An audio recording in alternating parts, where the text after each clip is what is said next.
50 GOP national security experts signing a letter denouncing Donald Trump. They call him dangerous. They call him reckless. Katie McFarland is with us, Fox News national security analyst. You knew those 50 people. Yeah, I know most of those people, and I've worked with a lot of them. Well, look, this is the Washington establishment, the Republican establishment, and they have served their country well in their day.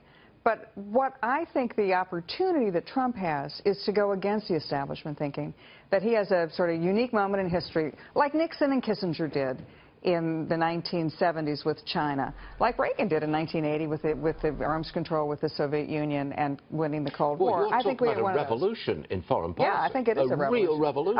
A rethink, and maybe a revolution. And Trump has that opportunity now. You know, Clinton isn't going to do that. She's just going to be the third term of Obama. Trump at least holds out the possibility of a rethink with Russian relations in the United States, rethink on how to fight the war on terror. We've been at this for 15 years, and we haven't gotten it right. Rethinking the relations with Russia and China. You're a foreign policy professional. You've worked in it all your life. You know what you're talking about. Do you think this is the right moment where a rethink is required? You do? I think here's what's happened to change the situation. We no longer are tethered to the Middle East because we no longer need their oil. We are now energy independent.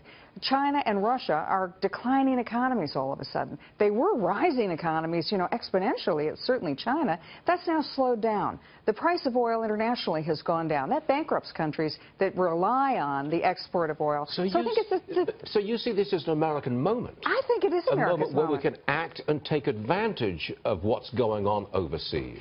And add to that if the United States cuts taxes, spurs an economic revolution in the United States, an economic renaissance, that money, corporate tax money, comes back to the United States, invests in infrastructure, and invests on these new disruptive technologies that are on the planning board and could immediately do things to change our American manufacturing. So, yes, I think it's a unique historic moment. Whether Trump seizes that moment, one will see. It's pretty clear Hillary won't. What about the news we just brought everyone? Russian tanks at the border, Crimea, Ukraine. Now, what's that all about? Surely that factors into a foreign policy. Well, absolutely does. I mean, yeah, it makes a rethink more difficult with the Trump administration, and maybe it makes things more difficult now. What's Putin up to? I think he likes the Olympics. I mean, if you look back, 2000, he does it. He does stuff during the Olympics. 2008 Beijing Olympics, moved the tanks into Georgia.